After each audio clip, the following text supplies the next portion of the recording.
Hello प्यारे बच्चों, तो आज हम करने जा रहे हैं एक बिल्कुल नया टॉपिक जो आप लोगों के एग्जाम्स में 100% कन्फर्म है आना। इस टॉपिक का नाम है क्रिटिकल एंगल। सो प्यारे बच्चों, जल्दी से टाइटल का नाम डालिए, critical angle.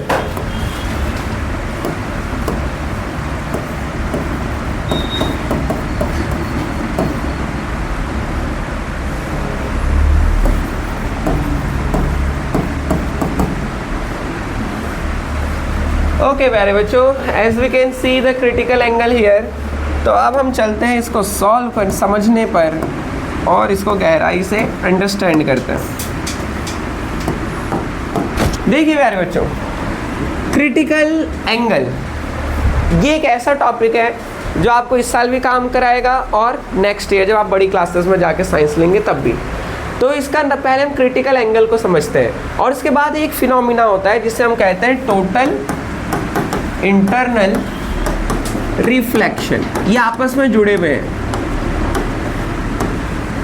Total internal reflection. Got it? So we have two things, critical angle and TIR, total internal reflection. ये दोनों टॉपिक्स आपस में जुड़े हुए हैं और कैसे जुड़े हुए हैं इसे समझते हैं। देखो, अब आपको पता है कि अगर कोई लाइट रे, प्यारे बच्चों, ये है मेरा डेंसर मीडियम, ये है रेयर मीडियम। जब भी कोई लाइट रे डेंसर से रेयर में जाती है तो वो किधर बेंड हो जाती है? ये आई, ये आर, अवे फ्रॉम नॉर्मल। अब नोटिस ये किया गया प्यारे बच्चों कि अगर मैं अपने आई को बढ़ाता हूँ, यहाँ पे आई कुछ था, मैंने थोड़ा और इंक्रीज कर दिया, जिसकी वजह से यहाँ पे ये और ज़्यादा बेंड हो गया। समझ रहे हो? ये रेयर मीडियम है, ये डेंसर मीडियम है।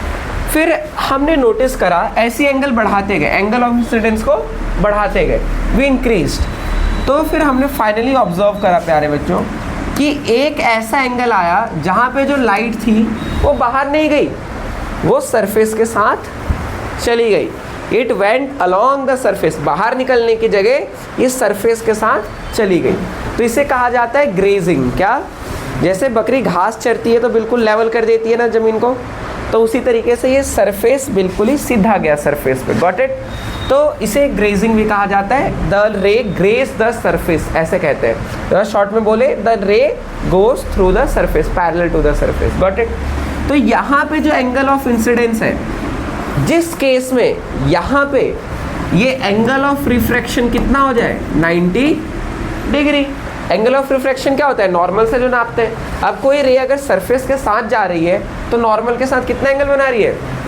कितना? 90 डिग्री। तो वो 90 डिग्री अगर जिस और ये एक फिक्स एंगल आई पे आया होगा, तो जिस इंसिडेंस एंगल पे रिफ्रैक्शन का एंगल 90 डिग्री हो जाता है रेयर मीडियम के अंदर, उसी एंगल को कहा जाता है क्रिटिकल एंगल। क्रिटिकल मत लिख लेना, it is your critical angle. अभी हम इसकी डेफिनेशन लिखेंगे, लेकिन अभी समझे, जिस एंगल ऑफ इंसिडेंस पे आपका एंगल ऑफ रिफ्रैक्शन 90 डिग्री हो जाए, उसी एंगल ऑफ इंसिडेंस को कहते हैं क्रिटिकल। इसलिए लोग इसे IC से डिनोट करते हैं। कुछ नया नहीं है, समझे? मतलब एक पर्टिकुलर एंगल है जहाँ पे एंगल ऑफ रिफ्रैक्शन क्या हो जाता है? 90 डिग्री। समझे? चलो, अब बात आती है, सुनो सुनो सुनो, अभी लिखना क्या नहीं। पहले इतना समझ आया कि जैसे जैसे हमने I बढ़ाया वैसे वैसे R बढ़ा। एक आई पे R हो गया 90। अब बात आती है, अगर मेरे प्यारे दुलारे बच्चों, just say it and understand it, अगर हम इस आई को क्रिटिकल एंगल से भी बड़ा कर दें, मतलब angle of incidence in the denser medium को हम क्रिटिकल एंगल से भी और बड़ा कर दें, तो what will happen? This will happen. अगर यहाँ पे जो आई है उसे मैं क्रिटिकल एंगल से भी बड़ा कर दूँ, जो ये था उससे भी बढ़ा दिया, ठीक है ना? पता है क्या होगा? अभी लाइट रे बोलेगी मैं नहीं जा रही बाहर, मैं तो वापस अंदर ही आ जाऊंगी। And the light ray gets reflected. यहाँ पे कोई मिरर नहीं है, कुछ नहीं है, बस वो आपके डेंसर मीडियम की बाउंड्री से टकरा के ही वापस आ गई। और स्पेशल बात पता है क्या है? यहाँ पे पूरी की पूरी लाइट टकरा के आ जाती है, कुछ भी बाहर थोड़ा सा भी 1% भी नहीं जाती, कंप्लीट। तो इस फिनोमिना को ही कहा जाता है टोटल इंटरनल रिफ्लेक्शन। जब आपका angle of incidence denser medium के अंदर क्रिटिकल एंगल से ज़्यादा हो जाए तो लाइट टकरा के वापस आ जाती है। तो ये मेरा एंगल आई है, तो ये भी एंगल आई होगा। जैसे अगर मैं एंगल आई मतलब इक्वल होंगे, समझे। अगर मैं इसे एंगल ऑफ रिफ्लेक्शन कह दूं तो यहाँ पे वही रूल चलेगा, angle I is equal to angle R. मतलब यहाँ पे रिफ्रैक्शन हुआ ही नहीं, यहाँ पे रिफ्रैक्शन हुआ ही नहीं, वो एंगल ऑफ रिफ्लेक्शन है। So this phenomena is termed as total internal reflection. तो क्रिटिकल एंगल से क्यों जुड़ा है समझ गए, क्योंकि होता तभी है जब एंगल क्रिटिकल एंगल से ज़्यादा होता है। तो नहीं होगा ना, ऑब्वियस सी बात है, तब नॉर्मल, समझे। अगर आपका angle of incidence critical angle से छोटा है, समझे, तब तो ये दोबारा बाहर ही चली जाएगी। अगर क्रिटिकल एंगल के बराबर है तो सरफेस के साथ, और अगर क्रिटिकल एंगल से बड़ा है तो TIR, समझे। तो पहले तो ये डायग्राम बना लो, क्योंकि डायग्राम ही सब कुछ है। अगर आप इस चीज़ को समझते हैं तो आपको हर चीज़ इजी लगेगी। सो कोई भी डाउट हो तो आप खुल के पूछिए और मन लगा के पढ़ते रहिए। एक ही लाइफ है, इसमें कुछ बड़ा करना है ना यशस्वी।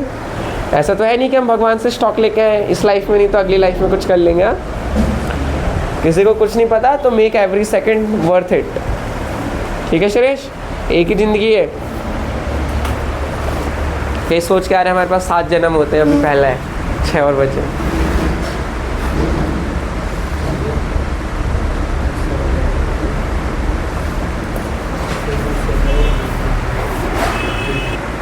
ठीक है प्यारे बच्चों, क्रिटिकल एंगल की डेफिनेशन लिखते हैं। Critical angle is the angle of incidence in the denser medium. Critical angle is the angle of incidence in the denser medium for which denser medium for which angle of refraction in the rarer medium for which angle of refraction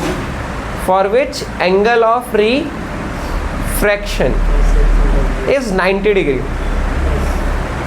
Angle of refraction is 90 degree in the rarer medium. Angle of refraction is 90 degree in the rare medium.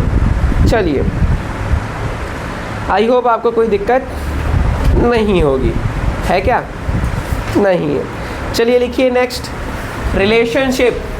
अब हमें एक और रिश्ता निकालना है। देखो इस chapter में कितने सारे रिश्ते हैं, कितने सारे, refractive index, wave length, frequency, और क्या बोलते हैं, वेव लेंथ के साथ फिर रिफ्रैक्टिव इंडेक्स, फिर आपका एंगल ऑफ इंसिडेंस पे, एंगल ऑफ प्रिज्म पे, समझ रहे हो।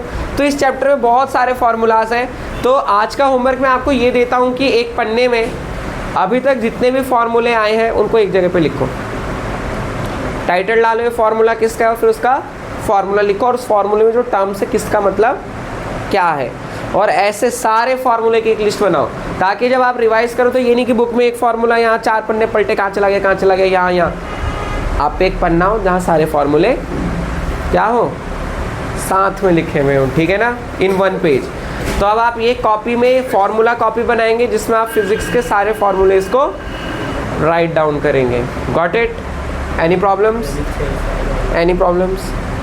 अनन्या, ठीक है। चलो लिखिए, relationship between critical angle and refractive index. Relationship between critical angle and refractive index.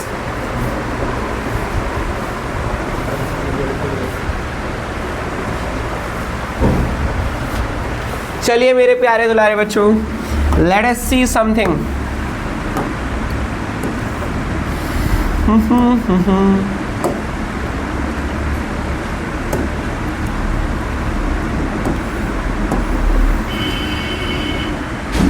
तो मान लेते हैं एक मीडियम है, ठीक है ना। अब देखो क्या हो रहा है,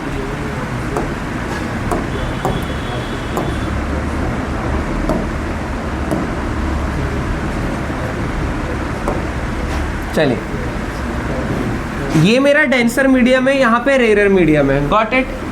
अब देखो मान लेते हैं मेरा यहाँ पे लाइट आई, ये क्रिटिकल एंगल पे आ रही है, किस पे? डेंसर से रेयर में।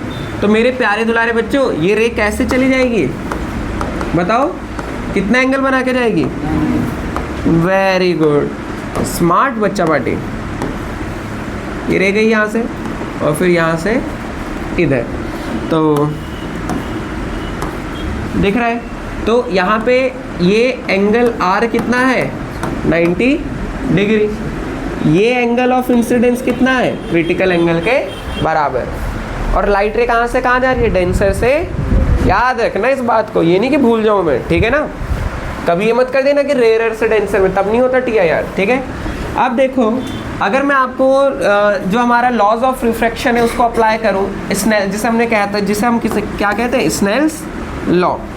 तो अप्लाइंग स्नेल्स लॉ, इस पॉइंट को हम O कह देते हैं। क्या? O। Applying Snell's law for refraction at O, मतलब O पे हम वो लगा रहे हैं स्नेल्स लॉ। स्नेल्स लॉ क्या कहता था प्यारे बच्चों? Sine I upon sine R is equal to refractive. But यहाँ थोड़ा कुछ अलग है, I की जगह IC होगा, एंगल R तो एंगल R है 90, वो हम डाल देंगे। लेकिन यार रिफ्रैक्टिव इंडेक्स किसका लेंगे? लाइट कहाँ से कहाँ जा रही है? ग्लास से, मतलब मीडियम कह लेते हैं अभी से। क्या? मीडियम। इसका रिफ्रैक्टिव इंडेक्स मतलब ये मीडियम है, ये एयर है। क्या है? क्योंकि वो मीडियम तो कुछ भी हो सकता है ना, वाटर भी हो सकता है, ग्लास भी हो सकता है, केरोसिन का तेल भी हो सकता है, हनी भी हो सकता है। Got it? चलिए, तो लेकिन हम किसका रिफ्रैक्टिव इंडेक्स किसके रिस्पेक्ट में निकालेंगे? Refractive index of air with respect to, क्योंकि लाइट किधर से जा रही है? मीडियम से।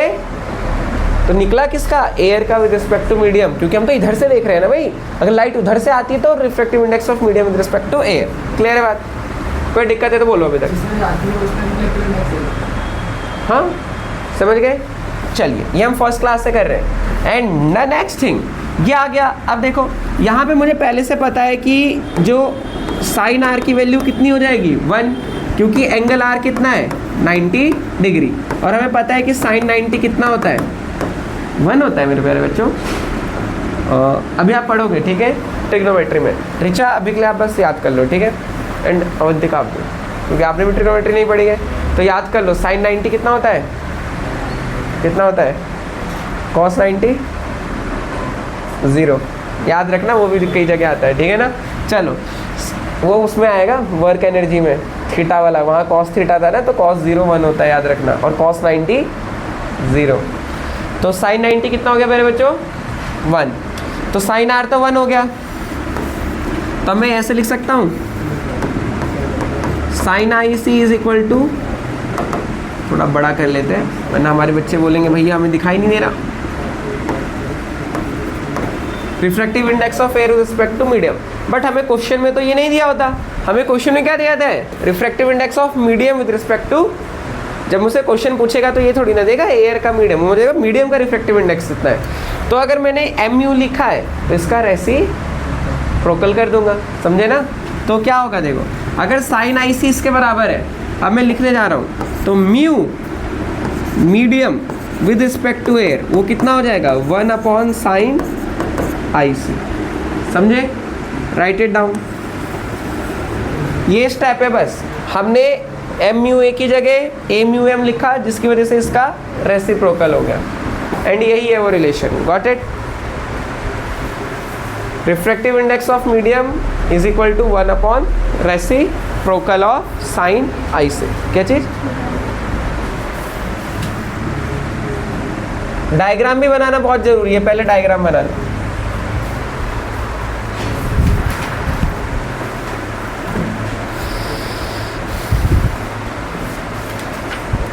आज इतना अच्छे से क्रिटिकल एंगल वाला करके आएंगे हम। Then we will see TIR tomorrow. फिर उसके बाद आपका लेंसेज शुरू होगा, रिफ्रैक्शन थ्रू अ लेंस। क्या? हाँ, इसके बाद केमिस्ट्री करेंगे, लेकिन अभी तो इसमें है और बहुत है अभी। फिर लेंस फार्मूला है, न्यूमेरिकल्स। क्या जी? फिर उसके बाद वो भी है स्पेक्ट्रम। राधे राधे। क्या चीज़? अच्छा थैंक यू। वही रख देना आप। देखा बच्चे आजकल कितने अच्छे हो रहे हैं। राधे राधे, ठीक है ना। सो यू कैन भी से जय श्री राम भैया, हमारे बच्चे कहते हैं सैल्यूटेशन की जगह, ठीक है ना। ज़रूरी नहीं है नमस्ते ही करना है, यू कैन से जय श्री राम, राधे राधे, एनीथिंग, ठीक है सुरेश। आजकल दुनिया भक्ति में हो रही है, दिख नहीं रहा। आजकल ज़्यादा भजन बन रहे हैं, पहले गाने बनते थे, आजकल भजन ज़्यादा रिलीज हो रहे हैं।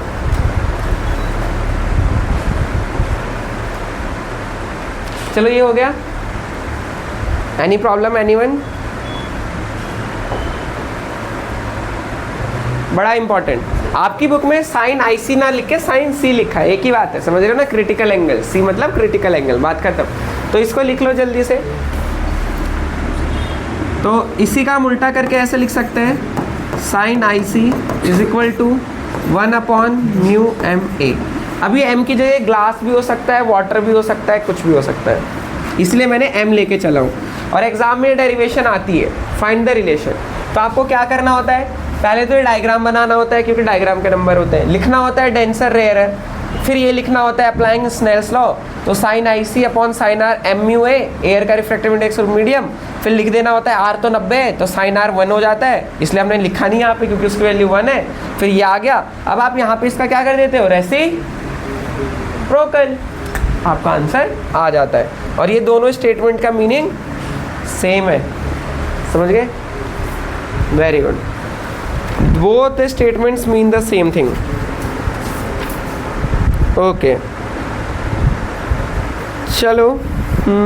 तो इससे हमें एक चीज़ पता चलती है कि रिफ्रैक्टिव इंडेक्स अगर हमें पता है तो हम उसका क्रिटिकल एंगल निकाल सकते हैं बड़ा इजीली। बोलो किसको छोटा करना है? डोरेमोन की स्मॉल लाइट।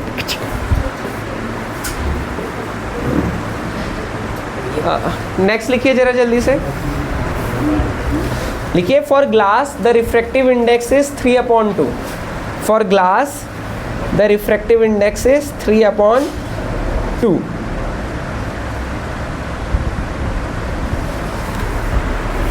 शॉर्ट में बोले तो refractive index of glass with respect to air is 3/2। तो इसके लिए क्रिटिकल एंगल कितना हो जाएगा, देखो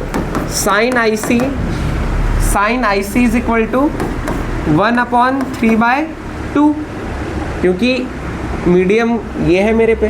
तो यहाँ से मेरे को क्या मिला, sine IC is equal to 2 पर चला गया, 2/3, क्या 2/3। अब हमने ये पाया कि साइन IC की वैल्यू 2/3 तब होगी जब IC खुद कितना होगा, ये आप कैलकुलेट नहीं करेंगे, आपको गिवन होगा कितना होगा, 42 डिग्री। यानी कि ग्लास के लिए जो रिफ्रैक्टिव इंडेक्स होता है वो कितना होता है, 42 डिग्री। लिख लीजिए, हाँ पूछो, इसे नोट डाउन कर लो। उसी तरीके से रिफ्रैक्टिव इंडेक्स ऑफ वाटर वो हमारे पास होता है 4/3। तो sine IC is equal to 1/4/3, तो ये 3 ऊपर चला जाएगा, 3/4। तो अगर साइन IC की वैल्यू 3/4 है तो इसका मतलब जो IC होगा वो 49 डिग्री होगा। इसके नीचे लिख लेना critical angle for water, critical angle 49, यानी कि 49 से ऊपर जाएगा तभी TIR होगा। और ये क्या है, critical angle for glass, critical angle for glass, शीशे के लिए। Got it. अभी तक जितना पढ़ा है 5 मिनट में वाइंड अप करो, जो हमने पढ़ा उस चीज़ को अच्छे से अपने दिमाग में सेट करो कि हमने क्या पढ़ा अभी तक, ठीक है ना। And right this down. तो आज आप काफ़ी इंपॉर्टेंट टॉपिक समझे हैं, फिर हम इसे आगे कंटिन्यू करना है। So all the very best प्यारे बच्चों, पढ़ाई करते रहें, क्योंकि जीवन में सक्सेस पाने का एक ही रास्ता है, hard work and hard work, there is no substitute for it.